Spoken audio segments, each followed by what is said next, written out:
Welcome to this e-learning video from Vicom Australia.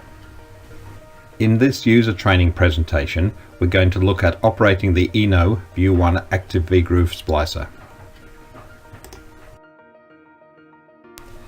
I'm Chris Jones from Vicom.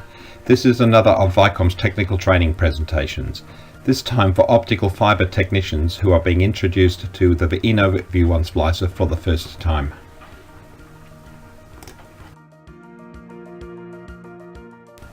The objective of this presentation is to familiarise you with the View 1 and its controls, indicators and menus, and to show you how to splice optical fibres with it. We also cover the routine maintenance required to keep the splicer in good working condition.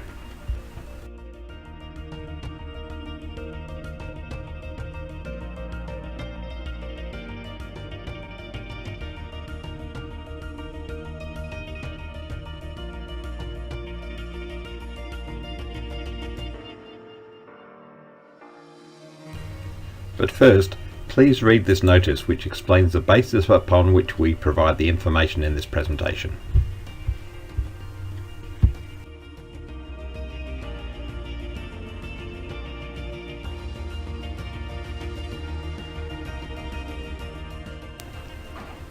Oh, and one more thing. I know you've heard it before, but please read the View 1 user manual.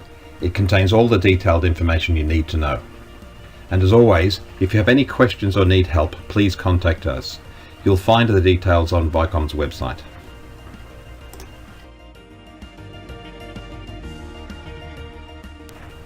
And as we're cleaving and fusing glass fibres here with a precision instrument, it's very important that you follow Inno's safety warnings and precautions in Chapter 2 of the user manual.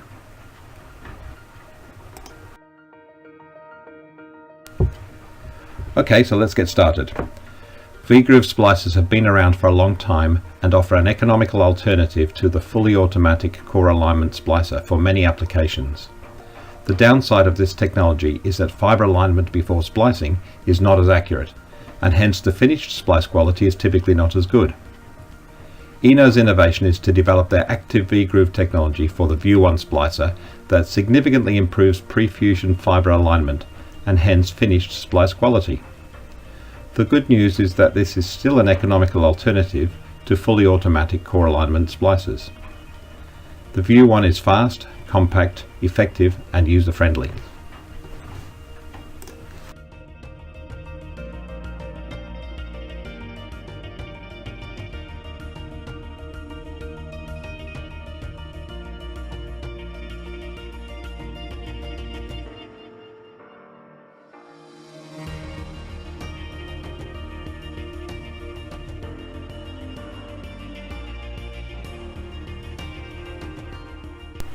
So first, let's look at the controls and connectors of the View 1.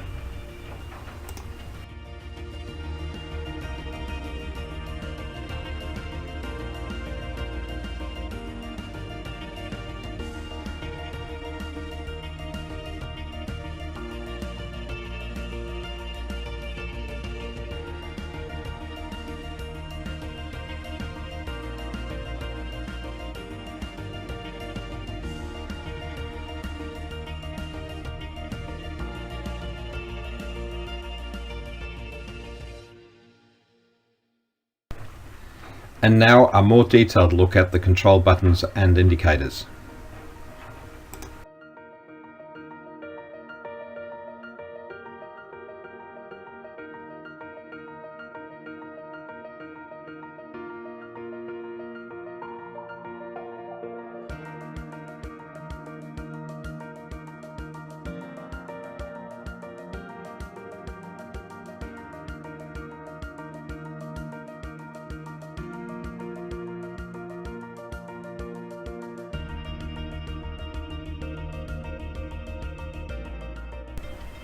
The battery is easy and quick to remove and can be charged in or out of the splicer.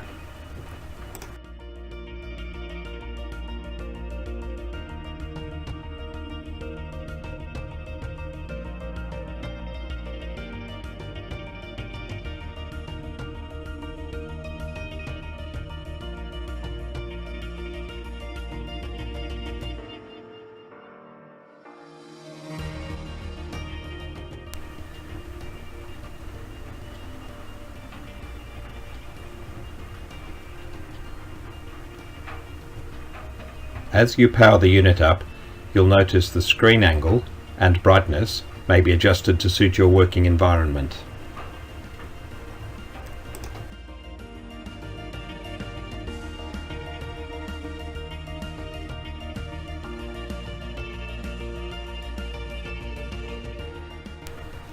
Incidentally, we came across this error in earlier versions of the View 1 user manual. It's not a big problem, but it could cause some confusion, so we're bringing it to your attention.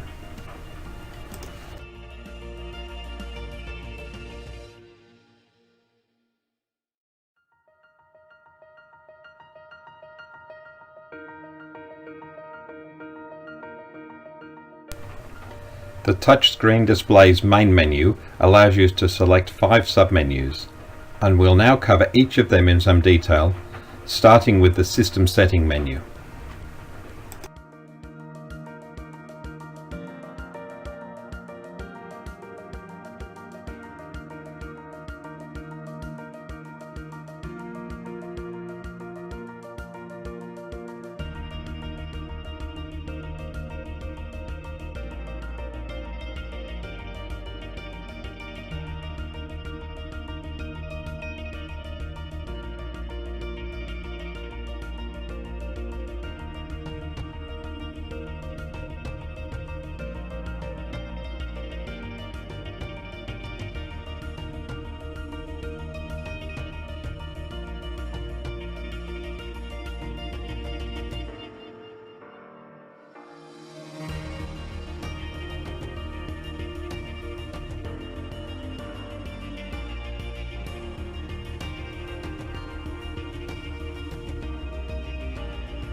Before we continue with the View 1 Splicer operation, let's take a moment to look at the automatic fusion splicing process itself, which may be divided into 2 sections, pre-fusion and fusion.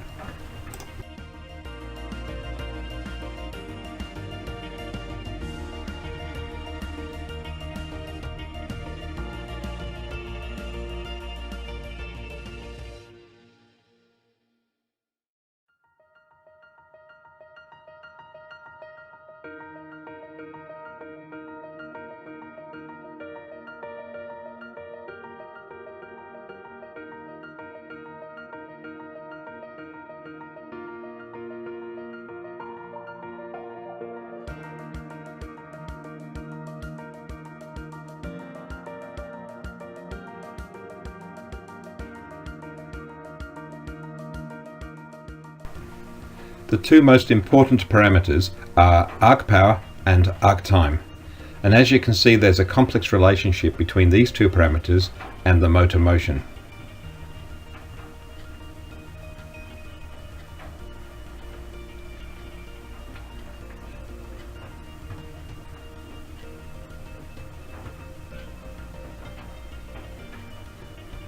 Full details of the splicing program parameters are in the table in Chapter 4 of the View 1 user manual. Okay, back to the View 1, which has an intuitive but powerful splice mode program structure. Splice programs define arc currents, splice times, as well as various other parameters used when performing a splice. There are a number of preset splice programs created by Inno included in the View 1, and you can modify and further optimize these to suit unusual fiber combinations.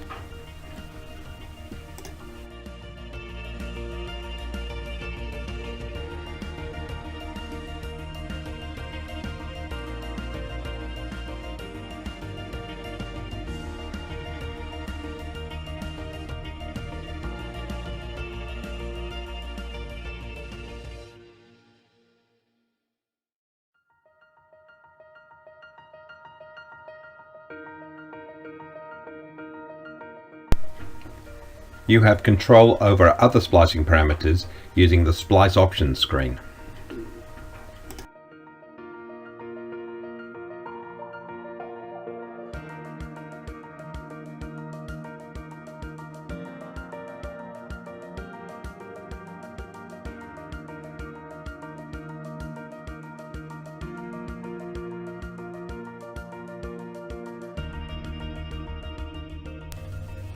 The splice mode menu that we're looking at also contains the data storage menu.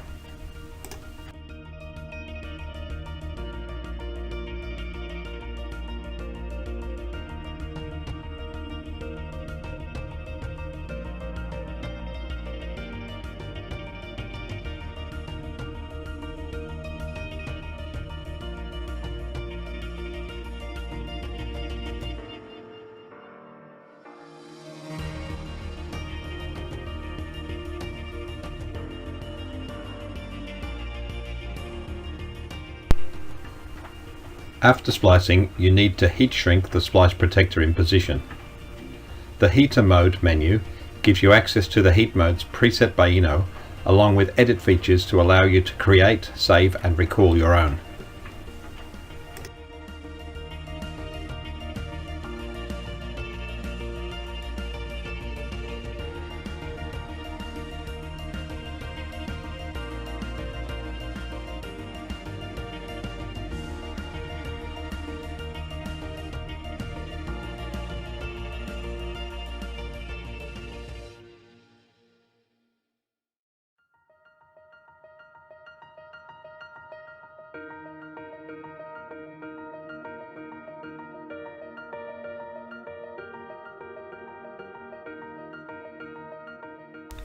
So now that you've had an overview of the View 1 and its controls and operating menus, let's work through the basic splicing operation, starting with preparing the fibre for cleaving. And don't forget to slide the heat shrink protector in place before you start, or else you'll have to cut the fibre and start again when you get to the end.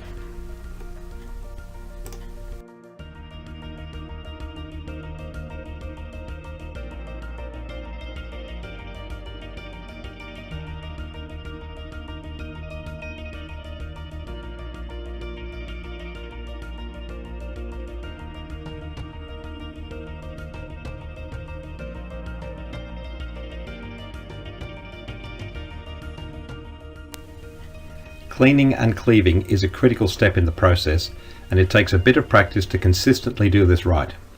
Here are a few tips that will help you to get the best possible splices every time.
The way the fibres are handled after cleaning and cleaving can also have a big impact on the quality of the splice. So here are a few more tips on handling the fibres and installing them in the splicer ready for splicing.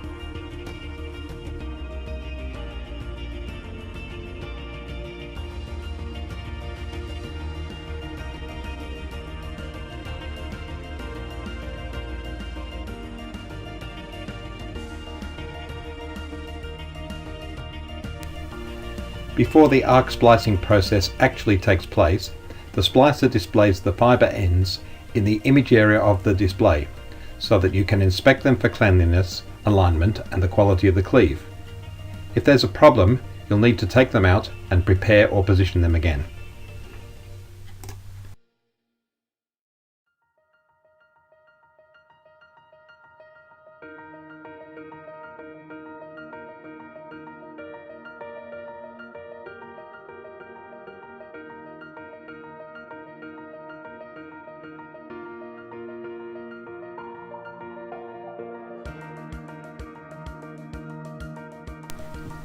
By the way, when you're viewing the fibre in the fibre image screen at any time, you can double tap on the screen to zoom in on the fibre image.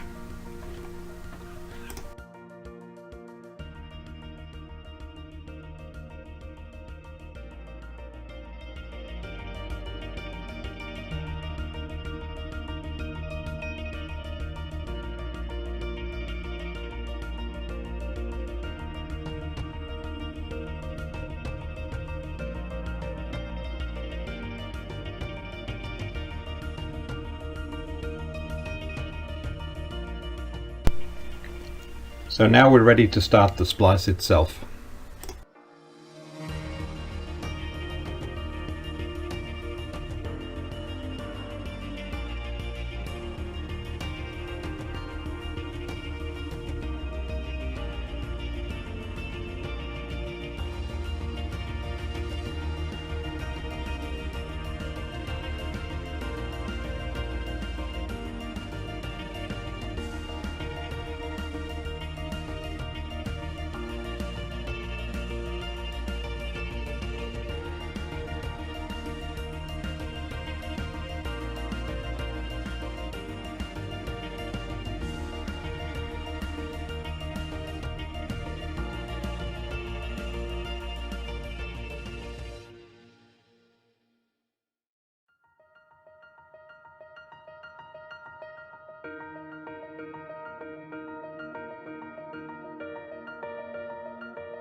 We've spliced the two fibres together and now need to heat shrink the protective sleeve in place.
All fusion splicers are precision electromechanical machines and need routine maintenance to keep them in top working condition.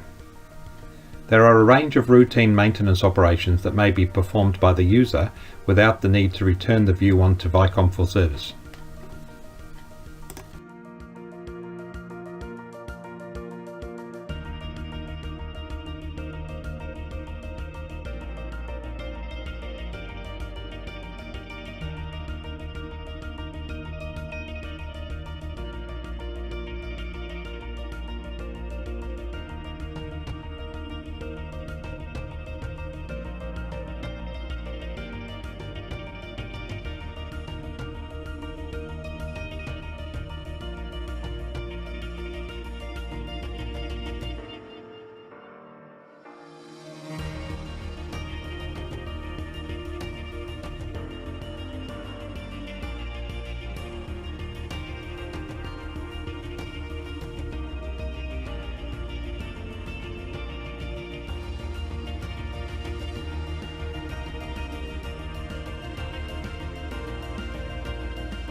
What I've given you here is a brief overview of the maintenance operations.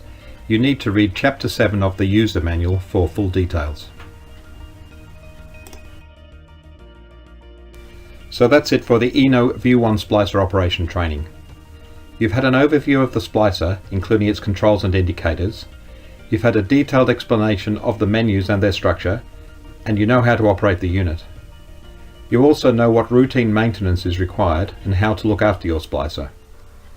It's now over to you to practice splicing with the View 1, to consolidate this training, and then you'll be ready to use it in the field. Remember, if you have any questions or need help, please contact us. You'll find the details on Vicom's website.